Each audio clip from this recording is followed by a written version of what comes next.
Bonsoir, bonsoir, bonsoir.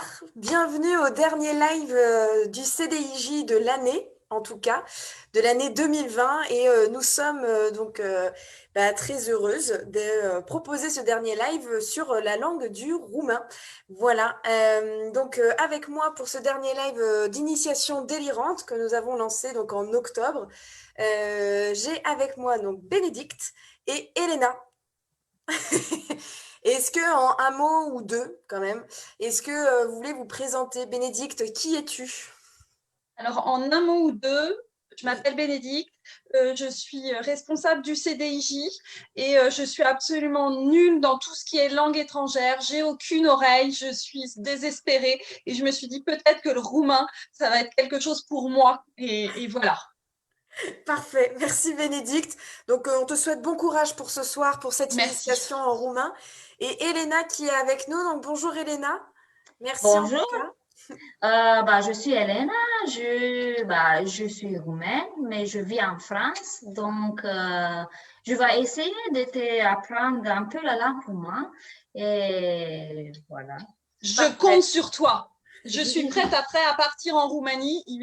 Voilà, on a une demi-heure et après je fais mes bagages. Donc en tout cas, merci à toutes les deux d'avoir répondu présentes pour cette dernière initiation délirante. À toutes les personnes qui nous regardent, vous pouvez interagir avec nous, que ce soit poser des questions à Elena sur le pays, la culture, etc. Puisqu'on va évidemment en parler. Une langue, c'est chargé d'histoire en général, donc n'hésitez pas à poser des questions. Si vous voulez interagir en roumain, j'essayerai tant bien que mal de partager la phrase à Elena. Et puis voilà, si vous avez aussi envie de vous essayer à apprendre le roumain, eh bien bienvenue. Donc pourquoi cette initiation délirante? Pour un petit peu vous expliquer, donc on a depuis octobre commencé ces initiations délirantes avec l'italien. Je sens que Bénédicte est impatiente. Nous Je avons commencé rebondis. nous avons commencé donc l'italien avec Sébastien au mois de octobre. Vous retrouverez donc la vidéo sur YouTube. On a fait au mois de novembre une initiation avec Freya en suédois et avec notre collègue du CDIJ Noémie. Et donc ce soir, c'est avec Elena. En janvier, ça sera Harmonie et le thaïlandais. Et moi, ce sera au mois de février en allemand. Histoire de vous préparer en tout cas à cette programmation. Donc voilà, n'hésitez pas, bienvenue à tous et à toutes pour ce dernier live. Et puis, je propose que l'on commence directement, en fait, parce que je voyais que Bénédicte était impatiente, donc autant commencer. Elena, est-ce que tu es prête à partager ton écran pour un peu Alors, quand même oui. Qu'est-ce qu'il me faut savoir pour partir en Roumanie? Est-ce qu'il y a déjà quelques petits éléments historiques que tu peux nous donner? Bah, c'est parti, je vais te Ah, montrer. Mhm. Alors, donc c'est à partir du début. ouais. Ah, Ah, ah non. voilà. Ah, Ah, Ça, c'est la Roumanie. La Roumanie, le drapeau est à cette couleur. J'ai mis dans cette image des paysans au milieu parce que c'est un peu le cœur de notre pays. C'est un mélange entre urbain et rural, mais le rural, c'est un peu une grande différence de comment c'est la vie dans la ville. d'accord. Voilà. et est-ce que les couleurs du drapeau veulent dire quelque chose ou pas? Non, pas forcément. Ok. J'ai Donc, décidé de poser plein de questions pièges. Tu vas voir. ok. Donc, la Roumanie, elle est située là, parce que je me disais que plein de personnes ne savent pas forcément où elle est située, la Roumanie. Donc, voilà, elle est là, en sud-est de l'Europe, avec notre cher voisin, la Bulgarie, la Serbie, Hongrie, Moldavie et Ukraine. Tu disais tout à l'heure qu'elle avait une forme bien particulière. Oui, nous on dit qu'elle a la forme d'un poisson écrasé. Voilà. Moi, je trouvais l'image sympa. En effet, on peut pas se tromper du coup. Du coup, en Europe, on a un poisson écrasé et on a une botte. Oui, bah c'est ça. Comme ça, c'est facile à retenir la forme d'un pays. Moi aussi, j'ai retenu beaucoup que l'Italie, elle a la forme d'un botte. Oui. Quelques informations générales. Donc, la capitale, c'est Bucarest et pas Budapest. La surface, 238 397 km². On a une population d'environ 20 millions d'habitants. Le président, c'est le Klaus Iohannis. La Roumanie, elle est en European Union depuis 2007. C'est un pays orthodoxe. Et la minorité dans notre pays, on a des Hongrois, des Roms, des Turcs, Russes, Allemands, Serbes, Grecs, etc. Ok. Ça, c'est histoire de nous présenter, en effet, le pays, histoire que l'on puisse déjà commencer un peu à se projeter et à être là-bas. Voilà.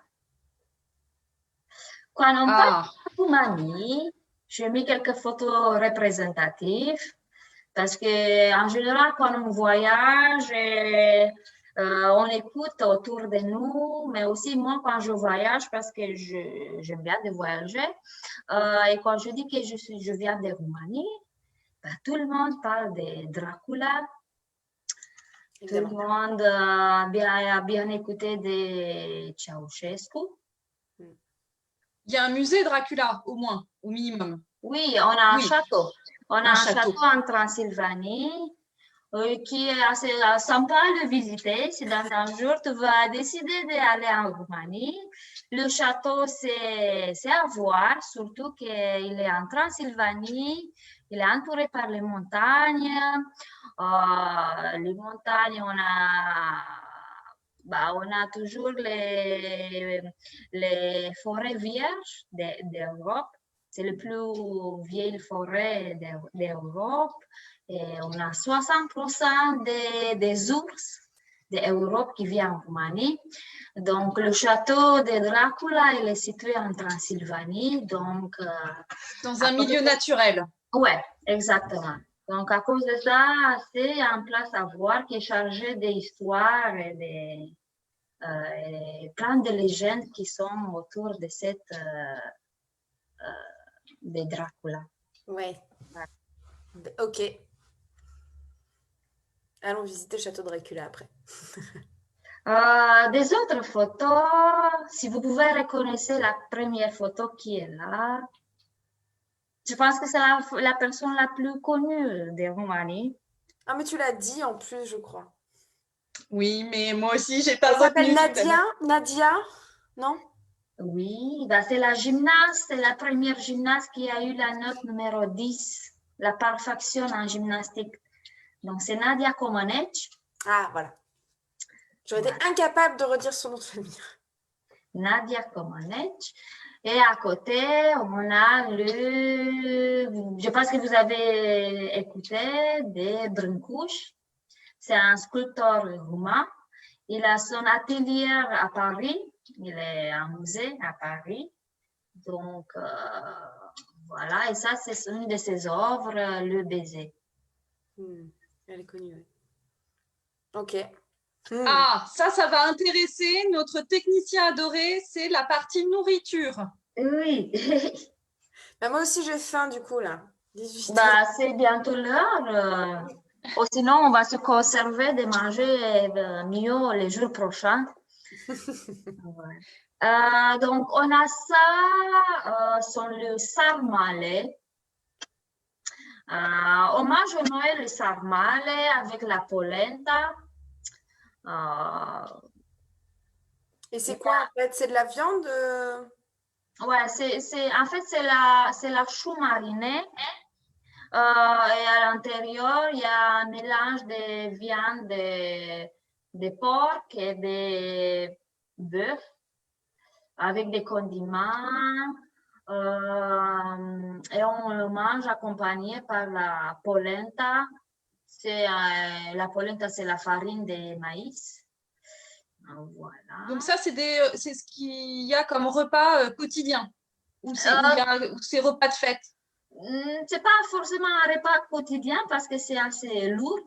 On mange plutôt en hiver, surtout en Noël, on mange ça. Mais on a aussi, pour en été, si on veut manger du sarmale, on va remplacer la chou avec les feuilles de vigne. On trouve ça aussi dans plein dans des autres cultures parce que c'est un plat on l'a un peu dans qui nous a laissé l'Empire ottoman. Donc, c'est un plat qu'on retrouve aussi dans des autres pays. Si on va en Turquie, par exemple, on va manger le sarmale. Dans des autres pays, c'est remplacé avec des autres ingrédients, mais la façon comme il est présenté, on le trouve aussi dans des autres traditions. Mais ça reste quand même notre plat traditionnel, les fameux sarmale. Et après, à côté, pareil, c'est le mitch. Si tu vas en Roumanie, c'est impossible de ne pas manger ça, surtout sur les marchés. Si tu fais du marché, les marchés populaires, tu te vas arrêter de manger des mitch avec de la moutarde. Parfait, moi ça me donne faim ça. Okay. Moi aussi. Est-ce qu'on peut passer à la diapo suivante? Parce que je n'ai pas ça dans mon frigo pour ce soir. Ouais. Ici, je parlais un petit peu, mais très courte, pour comprendre mieux comment elle est formée la langue roumaine. Donc, j'ai quelques notions d'histoire. Les différentes parties des territoires, on était sous l'empire romain, ottoman et austro-hongrois. Donc, je pense qu'en Roumanie, tout le monde a écouté de la Transylvanie. C'est aussi le château de Dracula. Donc, cette côté-là, c'était avant une partie de l'empire austro-hongrois. Le sud et l'est, il était dominé, on appartenait au empire ottoman. Et avant, on a eu aussi la domination romane, donc à cause de ça. C'est un mélange de cultures en fait. Exactement, c'est un mélange de cultures. C'est un mélange de cultures, c'est un mélange de traditions, culture culinaire, un peu de qu'est-ce que chaque grand pouvoir ils ont laissé dans notre culture. D'accord, ok. On était un pays communiste. 45 années, on a eu un régime totalitaire communiste jusque dans l'année 1989. D'ailleurs, hier, nous, on a eu la révolution à la chute communiste qui a commencé en 21 décembre en Roumanie. Donc, c'est une fête qui se fête beaucoup ou pas? Ou non, c'est juste, c'est dans les mémoires, il n'y a pas de fête particulière par rapport au 21 décembre? C'est pas forcément en fait parce qu'on parle d'une révolution. Et surtout, comment c'est la situation en Roumanie maintenant, on va dire qu'un pays qui a été 45 années un pays communiste fermé, toutes ces générations-là, ils ont rêvé à la liberté. Et après la chute communiste, aujourd'hui, ils se disent qu'enfin, ça restait quand même un rêve. Voilà. Donc, on ne fait pas forcément ça, mais on se souvient des personnes qui ont décédé pour libérer le pays, pour donner un nouvel espoir aux jeunes, aux nouvelles générations. Donc, c'est plutôt en commémoration de la révolution. Okay. Et les traditions sont très présentes dans le pays parce que là, la photo que tu as mise à côté, en effet, il y a une jeune qui semble être un petit peu en tenue traditionnelle. Est-ce qu'il y a des vraies traditions à savoir, des us et coutumes quand on y va à savoir? Oui, bien sûr. J'ai mis ici une photo qui pour moi elle est très représentative. On essaie toujours de garder notre vêtement traditionnel, notre porte traditionnelle aussi. La Roumanie, c'est un pays chargé de folklore, de couleurs aussi. Le bleu, c'est une couleur très représentative pour la Roumanie. On le retrouve souvent dans les monastères parce que, comme je mentionnais avant, c'est un pays orthodoxe, mais il y a beaucoup de personnes qui sont beaucoup dans la religion. La religion, l'Église, elle appartient toujours à l'État. Ah oui. Donc, on fait la religion dans les écoles. C'est très important, la religion en Roumanie. Il y a des régions où les maisons, ils ont la couleur bleue, ils ont la peinture en bleu. Les vêtements, pareil, elles sont faites à la main. On a toujours des machines spéciales pour faire le vêtement nous-mêmes. Et maintenant, c'est plutôt, on essaie de garder cette tradition et de donner aussi aux nouvelles générations pour rester vivantes les vêtements traditionnels. Sinon, on trouve beaucoup dans les musées ou les maisons de mode qui s'inspirent beaucoup dans le vêtement traditionnel roumain. Ça s'appelle IE. IE? IE. La blouse s'appelle IE. IE. Okay. Voilà, on commence gentil alors. Ah, ok. Oui, c'est un mot très, très court. Eh bien, ça me va. Tu vois, je le mettrai, celui-là, IE. Voilà, IE. Ok. Ben, on continue. Voilà, on passe un peu de savoir un peu sur la langue roumaine. Dans le vif du sujet, tu nous as présenté le contexte historique et culturel. Donc, on a quand même un petit peu quelques idées. Et maintenant, parlons de la langue en elle-même. C'est parti, Voilà. je compte sur toi. Okay. Je suis au taquet, j'y suis là, j'y suis, je regarde. Si tu veux voyager en Roumanie, c'est important à savoir que c'est considéré une langue assez facile à apprendre pour les francophones. C'est pour ça que j'ai choisi le roumain, hein. On ne va pas se le cacher. Hein. En tout cas, si tu ne vas pas parler bien roumain, on est considéré comme un peuple très accueillant. Ah, tu es tellement accueillante qu'elle s'en va. Donc, on est considéré un peuple assez accueillant et surtout, il y a beaucoup de mots qui sont empruntés de la langue française. Oui. Donc, si tu vas parler doucement en français, les personnes ils vont comprendre qu'est-ce que tu essaies de transmettre, la notion de ta phrase. Et le roumain, ils aiment bien la France. Donc, plein de Roumains ils sont chargés de littérature française, ils connaissent la langue et surtout aussi les vieilles générations, ils ont la base à l'école, ils faisaient beaucoup de langue française et russe. Donc, partout où tu es, tu vas trouver des personnes qui vont parler français. C'est bon à savoir. C'est en langue latine. Donc, ça aide beaucoup à apprendre la langue roumaine. Donc déjà, ça, c'est un premier point où je ne me sentirai pas seule, où même si je ne maîtrise pas la langue, je serai bien accueillie et potentiellement, on me comprendra même si je parle un peu en français. Oui, voilà. Oui. Et surtout, tu vas être surpris si tu prends un livre en roumain. Si tu vas lire, tu vas être surpris que tu vas comprendre plein de mots. D'accord. Ce n'est pas juste en langue latine. On a beaucoup de mots slaves, on a beaucoup de mots turcs. Et surtout après la chute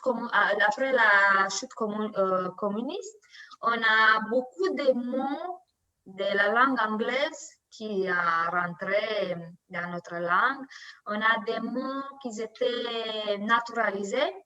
et des mots qui s'étaient pris exactement comme dans la langue anglaise, surtout dans le terme de IT,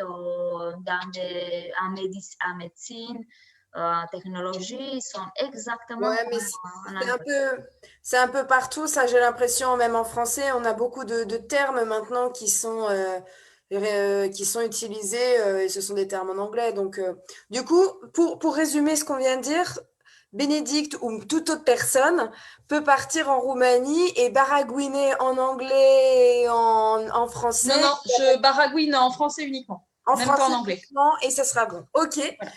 Et alors, du coup, Oui, si tu vas partir en Roumanie sans parler un mot de roumain, tu vas trouver des personnes qui vont essayer de t'apprendre roumain, des personnes qui vont prendre le temps de comprendre, de t'aider, d'être bien accueillis. Et aussi, c'est pas trop difficile à apprendre. Bon, je veux bien commencer par 2-3 mots, du coup, pour quand même pas me sentir seule. Les plus faciles. C'est parti. Bună ziua! Bună ziua. Bună Bună ziua! ziua. Voilà. Bună ziua! Bună ziua. C'est bonjour. OK. Bună seara! Bună seara. Ça ressemble un peu à l'espagnol, Italien. ça. non, Oui, L'italien. bună seara, on dit Italien, bună oui. seara. Ouais. l'italien. Italien, Oui. oui. Là, c'est la côté latin. Il y a plein de mots qui sont très, très similaires avec l'espagnol, par exemple. Donc, à cause de ça, il y a une grande partie des roumains parlent facile toutes les autres langues latines parce que c'est pas trop difficile pour nous d'apprendre des autres langues. Donc, si on va faire plein de mots, on va trouver plein de mots similaires en français, en italien. Du coup, celui d'après, on dit salut. Salut. Et je l'avais, celui-là. Je sens qu'on va s'aimer, la Roumanie et moi. Oui, je ne comprends pas, tu dis salut, même merci. Plein de fois, on utilise le mot merci, donc tu vas être bien poli. Oui, je serai bien poli. Voilà. Mulțumesc. Mulțumesc. Mulțumesc. Oui. Mulțumesc. Mulțumesc. Voilà, super. Noroc. Noroc. On peut penser à Maroc, mais on dit noroc avec le N. Noroc. Celui-là, voilà. Je vais l'adopter. Poftă bună. Poftă bună. Poftă. Poftă bună. Poftă bună. Poftă bună. Bon appetit. La revedere. La revedere. C'est au revoir. Franchement, Bénédicte, moi, tu me fais la guide touristique. On va ensemble en Transylvanie visiter le château de Dracula. Et puis, je te laisse nous diriger, dire bonjour, salut, merci et tout. Hein. Ah ben oui, mais juste ça par contre. Bonjour, bonsoir, merci. Donc, on fera l'ouverture et la fermeture en fait de Dracula. Hein, voilà. Et après, on ira boire un verre à la santé des Roumains. Ouais, on dira Noroc. Super. Après que vous allez boire un, deux verres, vous pouvez apprendre plusieurs des langues, plusieurs mots. Oui, il y a un alcool typique roumain. Comment? Il y a un alcool typique roumain. Oui, on a un alcool roumain qui s'appelle, dans la région du nord-ouest, ça s'appelle Pălincă. C'est un peu comme en France, c'est la Mirabelle. Ouais, d'accord. Un peu, mais pas. Il est un peu plus sucré et tu le sens pas quand il descend. C'est une eau de vie en fait, c'est quelque chose qui après explose. Oui. Ça passe tout seul et après. Quand il fait froid en hiver, tu prends un petit verre, tu sors dans la neige à -20 degrés et tout va bien. D'accord. D'accord. Okay. Alors, Bon, et pas alors- d'abus d'alcool, hein, c'est bon à dire quand même, hein, pas d'abus d'alcool en période de fête non plus. Hein, ouais. Ouais, ouais. ok. Et alors maintenant, comment est-ce que ça se passe Noël en Roumanie? Parce que là, en plus de ça, moi j'ai mis mon plus beau. Ah oui, il y avait déjà en effet Les pardon, prononciations. la prononciation. C'est vrai que c'est important. Tu disais qu'il y avait quatre lettres en plus. Je te laisse faire la dictée à Bénédicte. Donc, voilà, ça c'est l'alphabet roumain. Donc, on retrouve quelques lettres en plus. C'est le E. E, Le ça c'est un premier, A, ça. E. C'est pas un E. C'est un E. E, Après, c'est le U. ou, U. U. U. Voilà. Voilà, ça c'était ma limite. La différence, c'est que le premier à qui on a, le troisième, qui je l'ai mis en rouge, on l'utilise juste quand il y a un mot qui commence avec cette lettre-là et jamais au milieu dans un mot ou à la fin, c'est jusqu'au début d'un mot. Le ch, Le ch, c'est lequel? C'est le A avec l'accent non, circonflexe? c'est le S avec le diacritique en Ah, dessous. d'accord. C'est le ch. Ch. Et après, c'est le ts. Ts. Ts. Ch et ts. D'accord. Donc, A, c'est le U, E, ch et ts. Ok. Après, une autre chose à savoir, c'est que chaque lettre ou caractère correspond à un son. On n'a pas de lettres muettes comme dans la langue française. Ouais. Donc, si on voit le E, on le prononce. D'accord. Ou le H. J'ai écrit quelques mots ici où on retrouve le lettre qui on le trouve en plus dans l'alphabet roumain. On peut voir aussi, c'est omelette.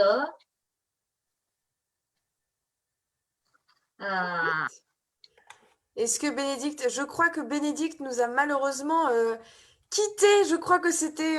Elle a trop faim. Elle a trop faim, elle est partie manger. Je pense que c'est un petit problème technique et du coup, elle va pouvoir se reconnecter, on va pouvoir la retrouver. J'espère en tout cas, je ne pense pas que c'est qu'elle ait pris fuite. Hein. Je pense que c'est réellement. Peut-être qu'elle a pris un petit pause de vérifier dans le frigo. Et après, elle va revenir en pleine forme pour chanter, pour danser avec nous. Ah bah oui, quand même. Et du coup, donc, d'accord, donc là, ce sont des mots.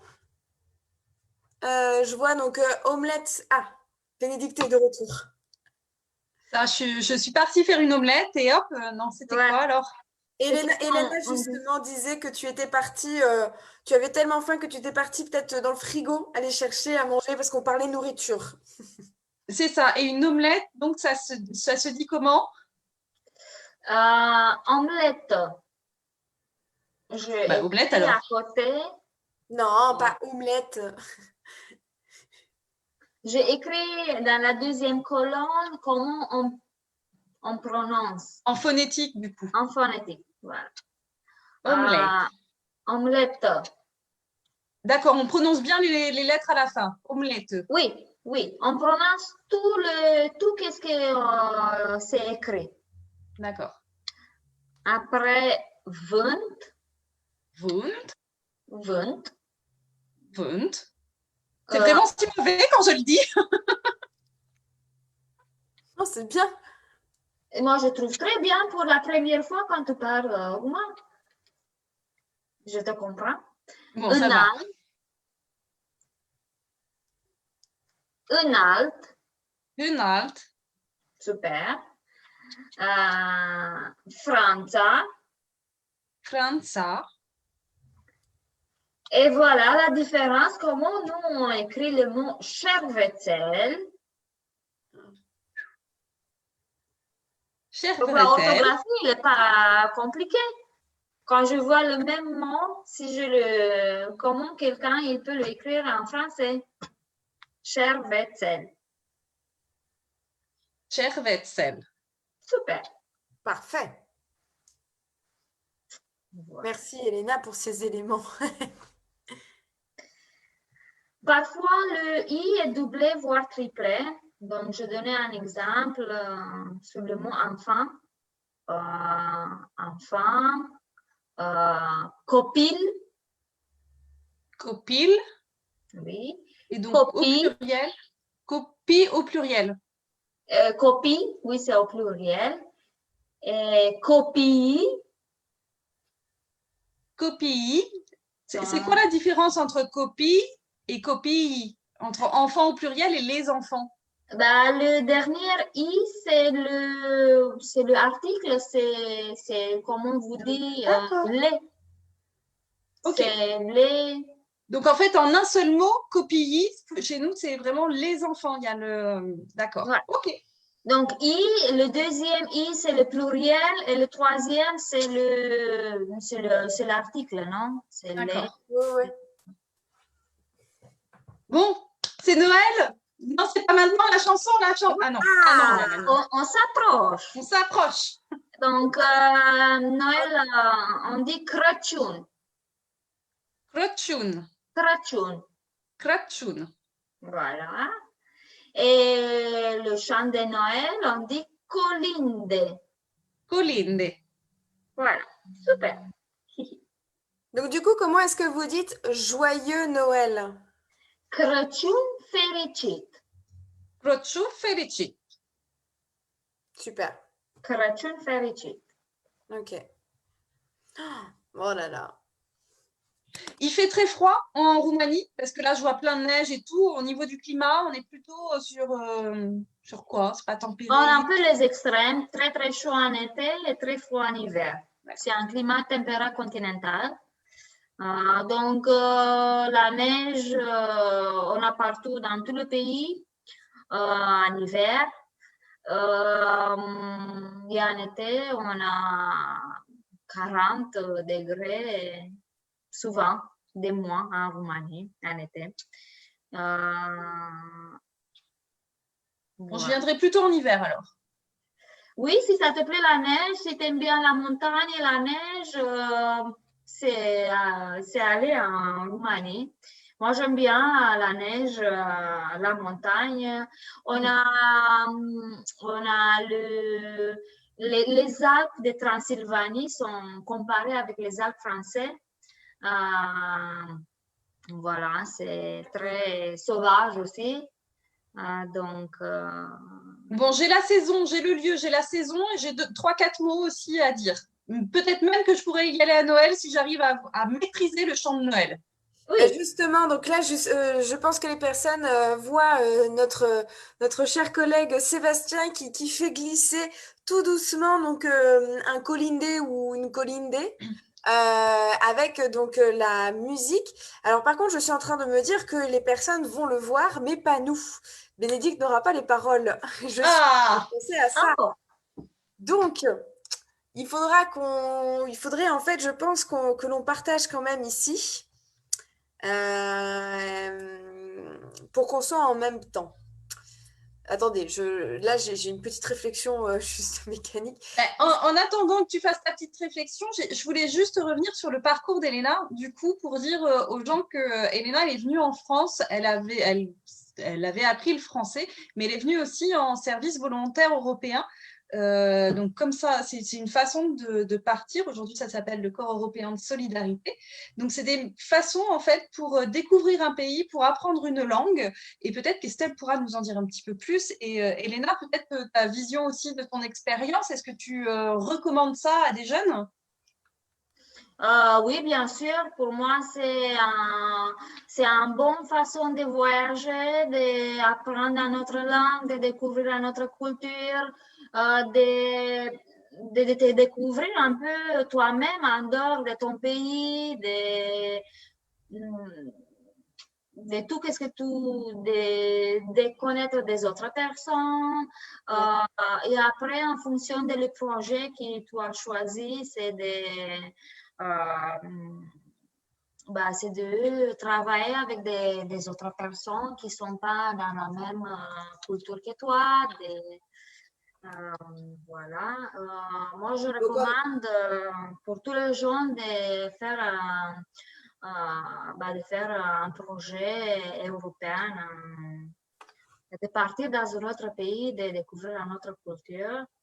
Donc en effet, avant on parlait du service volontaire européen et comme l'a très bien souligné Bénédicte, aujourd'hui on parle du corps européen de solidarité où l'idée c'est donc on intègre en fait ce corps, on intègre donc la plateforme européenne et on peut faire un volontariat, on peut faire un stage, on peut faire même un emploi autour de la solidarité et partir en Europe, mais on peut aussi également monter un projet au niveau local. Donc si il y a des jeunes qui veulent monter un projet par exemple, à La Rochelle, il y a possibilité aussi d'avoir des financements. Et donc, dans le cadre du volontariat, c'est partir en effet faire une mission. Donc, ça peut aller de 2 à 12 mois dans le cadre du Corps européen de solidarité, de 2 à 12 mois. Et donc, vous partez donc faire une mission dans une association. Donc, ça peut être sur l'environnement, ça peut être sur l'éducation, ça peut être sur la jeunesse, ça peut être sur le social, la santé. C'est assez vaste. Et c'est un super dispositif parce qu'il y a un réel accompagnement qui est proposé, parce qu'il y a un réel soutien financier, que ce soit de la porte de chez vous jusqu'à la porte de l'arrivée de l'association, que ce soit au niveau de la nourriture, du logement, même des cours. Si par exemple, alors Bénédicte, je pense que c'est plus possible, mais en tout cas, c'est aussi un jeune veut partir en Roumanie faire le corps. Oh, tu veux dire que je suis trop vieille, c'est ce que tu essaies d'insinuer? Non, j'ai rien. Bravo! Non. Non, parce que le CDIG a besoin de toi, Bénédicte. Donc, du coup, tu ne partiras pas en Roumanie faire un corps européen de solidarité. Non, c'est vrai que c'est trop temps. Tu te rattrapes, c'est bien. Et donc, du coup, même par exemple, un jeune qui part faire une mission en Roumanie, vous avez des cours de langue qui vous sont aussi proposés donc, pour ne pas arriver totalement perdu en Roumanie et donc avoir, comme Elena nous a proposé, en tout cas des sensibilisations. Par rapport à la vidéo, moi je l'ai. Est-ce que je ferai pas le partage d'écran pour dans ce cas-là, on va faire ça comme ça. Ouais. Est-ce que Parce Elena... que moi, je l'ai à côté de moi sur le Facebook, mais je suis en décalage. Donc j'ai peur que mes paroles n'arrivent pas au bon moment et qu'après on dise que je chante faux, chose qui est absolument pas possible. Oui. Alors écoute, Elena, est-ce que tu peux arrêter le partage d'écran, s'il te plaît? Oui. Et comme ça. Quoique, peut-être que je peux. Hop. Et moi, comme ça, je vais pouvoir récupérer. Donc, on sait à nouveau en grand. Hop. Et voilà. Et il me semble que vous l'avez. Ah! Vous n'avez pas le son, je pense. Alors, moi, j'avais le son. Hein. Tu avais le son bien comme il faut? Elena aussi? Oui. Alors, attends, parce que là, c'est une première phrase déjà qui arrive. Moș Crăciun, cuplete d'albe. Bon. Je recommence depuis le début. Hein. On est prêt? On est prêt. Oui. Crăciun, cuplete d'albe. A sosit de plinămeți, rul multe la fetițe și băieți. Bah, j'écoute pas Bénédicte. On m'a vite perdu. J'avoue, c'est trop rapide pour moi. Okay. Mais j'aime beaucoup tous ces petits bonhommes. Qu'est-ce que ça veut dire Moș Crăciun? Alors, parce que ça, c'est Noël. Noël. Bah, c'est le Père Noël, mais pour nous, le mot moche, ça veut dire vieux avec le cheveu blanc. D'accord. Ok. Le vieux de Noël, alors, ça veut dire, ok. Ouais, c'est l'image du Père Noël qu'on a et on dit en général à une personne âgée qu'il est moche. Ça ne signifie pas la même chose qu'en français. Ah bon? Ah. D'accord, donc c'est le vieux Noël, le vieux Père Noël. C'est le vieux Père Noël.